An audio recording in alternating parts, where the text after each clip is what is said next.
Hello all, welcome to the new Simply Put series by Kalam IAS Academy. This is Priyanka Mahapatra, faculty at Kalam IAS. So today we'll be having a discussion on the newspaper dated 7th December 2023. Coming to the text and the context section of the Hindu newspaper, we have two articles very important from our exam point of view. The first one being the navigating the US-China relationship, and the second one being the role of special inquiry committees of parliament. So we would be discussing these two articles in detail. Coming to the explain section of the Indian Express newspaper, the articles were not so important from exam point of view. One article was bit important, so we would be discussing the pointers which are only important from our exam point of view about the Chandrayaan 3. So let's get started. So these are the three articles we are going to discuss today, which are displayed on your screen. So the first article is about navigating the US-China relationship. It is important from your GS paper 2 perspective. So why this has been in the news? Because recently the US President Joe Biden and his Chinese counterpart Xi Jinping, they held a summit together in San Francisco on November 15 on the sidelines of the APEC conference, that is Asia Pacific Economic Cooperation Conference. So what is the aim of this summit? What is the importance of this summit together? That is to re-establish a bilateral relationship that is now at its lowest point since 1979. In 1979, they both established diplomatic ties, and this ties is now at its lowest point due to various reasons we'll discuss. So what did the meeting accomplish? What was the outcome of the meeting?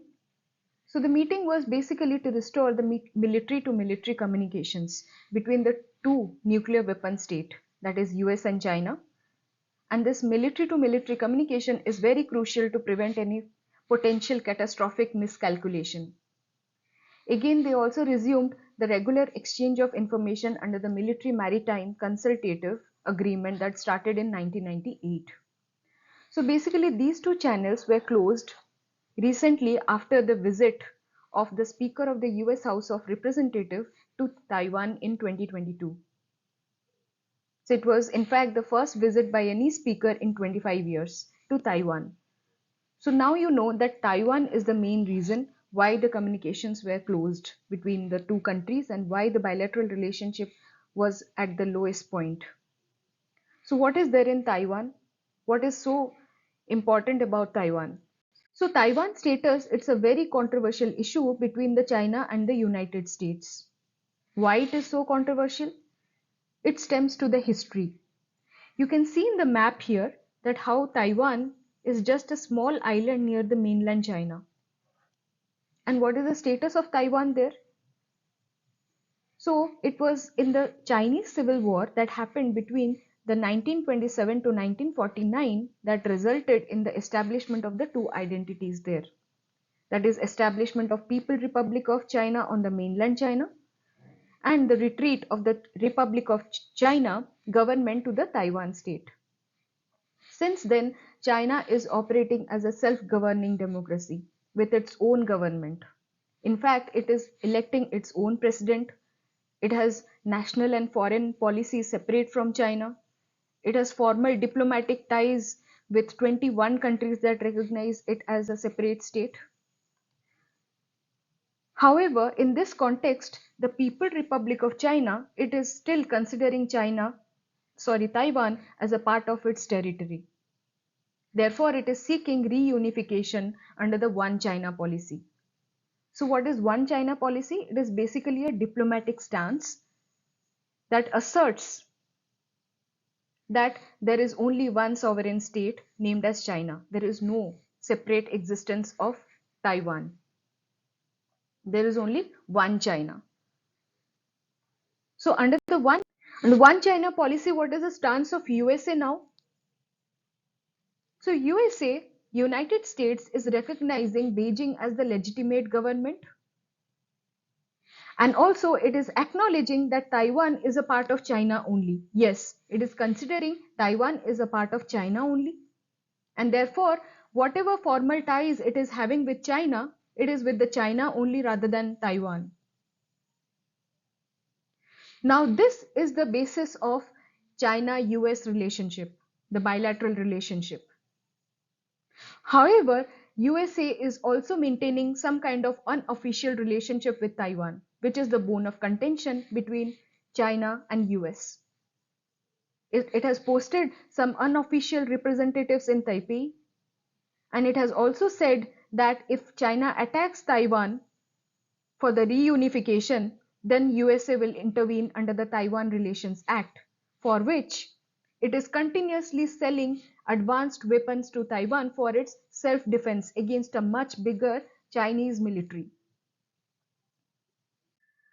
So, respecting the One China policy, the United States never formally visited or never made any official conversation with any of the elected president of Taiwan until 2016. But in 2016, Trump took Tsai's call. Tsai was the president of Taiwan then, and thus he broke this sensitive protocol. Again, Beijing has condemned the recent visit of US House Speaker to Taiwan, which is a serious violation according to China. It has said that USA is playing with fire by intervening in Taiwan related matters. And in response, China has conducted military exercises and it has fired many ballistic missiles off the Taiwan coast in order to scare Taiwan and to show its assertiveness. So because of these reasons, the tensions had escalated between the US and China. As a consequence of that, many trade bans happened from US side and China side both. In 2021, there were blacklisting done by the President Joe Biden of many defense and surveillance companies under the Chinese military industrial complex.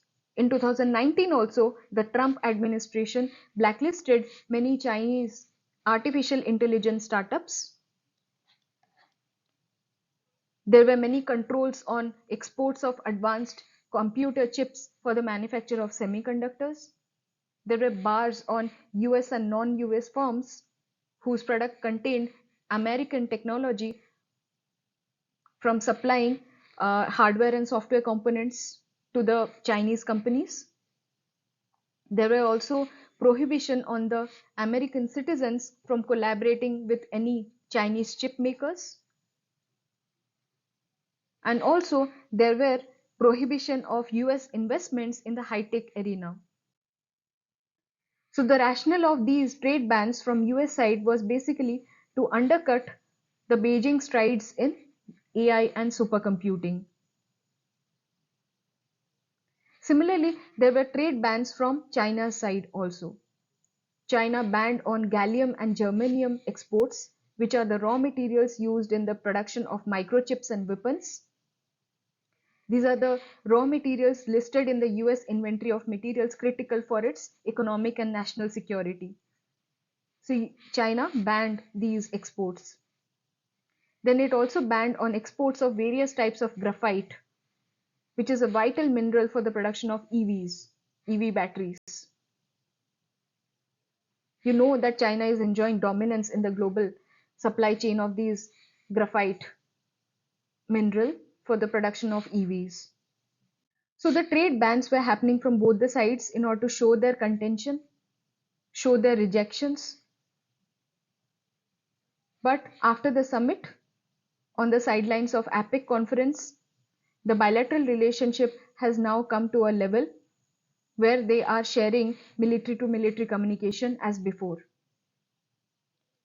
They're exploring now pragmatic avenues of coexistence rather than showing any type of disengagement or decoupling. So now there is a hope in the short term that these superpowers will climb down from their hard positions, from their lowest positions in their bilateral relations. Right? So this was all about the first topic's discussion. Then we come to the next topic, that is the role of special inquiry committees of parliament. This is important from your GS paper 2 perspective. So why this was in news? Because the ethics committee of the Lok Sabha is believed to have recommended the expulsion of the Trinamool Congress MP Mahua Moitra from the Lok Sabha for her unethical conduct and breach of privileges. She was accused of sharing her login credentials with her businessman. There are many accusations because of which she has been expulsed. So now the question arises that does it has the power of expelling any member of the house completely?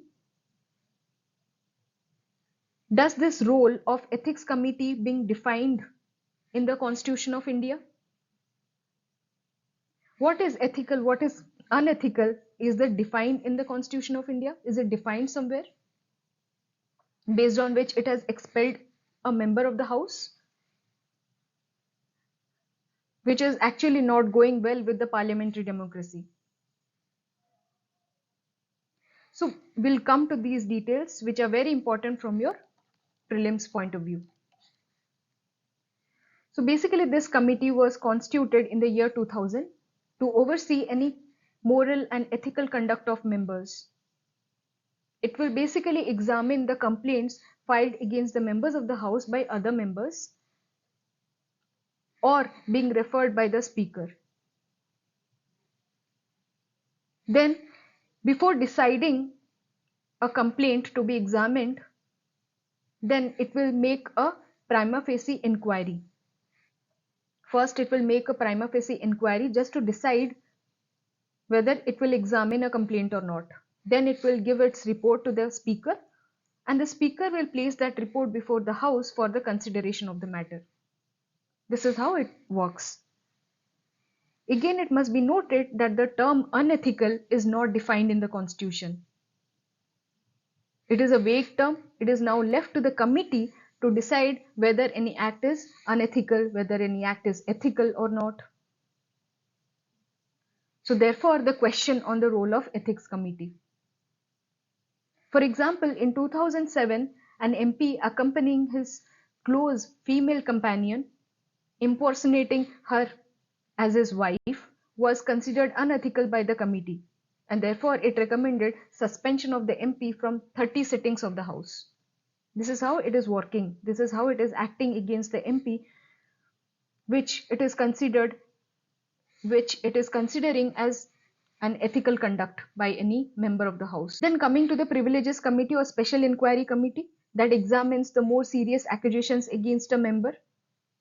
In 1951, it found a member guilty of promoting business interest by putting questions in return for financial benefits. He was asking questions for financial benefits. Also in 2005, it inquired into a cash for query scam where 10 MPs of Lok Sabha were recommended for expulsion. So this is how it is taking actions against the unethical conduct of the members of the House. Again, the word unethical is left to the committee to interpret. Now the question arises that is any expulsion of any member constitutional? Is it guaranteed under the Constitution? No, expulsion is not mentioned explicitly in the Constitution. In Article 101, there are some grounds which are listed down for the vacation of the seat by an MP. This may be due to the voluntary resignation, this may be due to the disqualification, or he or she might be continuously absent from the House for 60 sittings. These are the grounds for vacation of the seat, but expulsion is not an option. There has been conflicting judgments of the Supreme Court with regard to the expulsion of member being constitutional or not as well. In Raja Rampal versus Honorable Speaker 2007 case, it has upheld the power of Parliament to expel its member for the breach of the privilege. It interpreted 101 article to include expulsion as a ground for vacation of the seat of the House. However, it turned down its previous judgment in the 2010 case, Amarinder Singh versus Special Committee Punjab Vidhan Sabha case, where it held that the expulsion by the State Assembly is an unconstitutional act because it would violate the objectives of the parliamentary democracy. So how it is violating the parliamentary democracy? Is expulsion a disproportionate punishment or it's a right punishment to give? Is the privileges of the House going well with the democratic representation or it is violating the very principle of democratic representation. See, here you need to understand that under the principles of parliamentary democracy, the democratic representation should not be undermined for any political reasons. And here in this case, the word unethical is not been defined by the constitution, and it has been left to the committee to decide whether an act is unethical or not. So in this scenario, there is very much a possibility that a member is being expelled for political reasons. Also, the parliamentary committee proceedings, they are not as detailed as the judicial case that is conducted as per Evidence Act. So the inquiry that is happening with respect to the member and thereafter he is being expelled, they are not guaranteed under any Evidence Act. They are just left to the inquiry, left to the interpretation of the committee members. And you think of a scenario if a representative misses or the seat is vacated without a representative, if the seat remains without representative till next elections or a by-election, then the citizens of that particular constituency remains unheard. Their voice remains unheard. So in this scenario, it is very important to conduct trials in a time-bound manner again, to set up fast-track courts, to act in a time-bound manner, so that if the member is convicted, then he will be disqualified under the RPA Act, Representation of People Act 1951. Otherwise, the member will be reinstated as the member of the House. So this was the way out, and this was all about this topic. Let's now come to the third article of the day, which is the final article, that is about Chandrayaan 3, which is very important from your prelims perspective. You should be knowing all the data and facts about the Chandrayaan 3 mission. Coming to this particular news piece, here it is saying that the propulsion module of the Chandrayaan 3 mission, which was responsible for taking the Vikram lander to the surface of the moon, is retracing its steps to the Earth orbit again. Thereby, when it was on the lunar surface, it has collected some samples. So it is bringing back those samples to the surface of the Earth. And these samples would be very much necessary. It's a significant achievement to get those samples in a hand. And those samples will be helpful in the future missions. Right? So this was all about today's discussion. Thank you so much.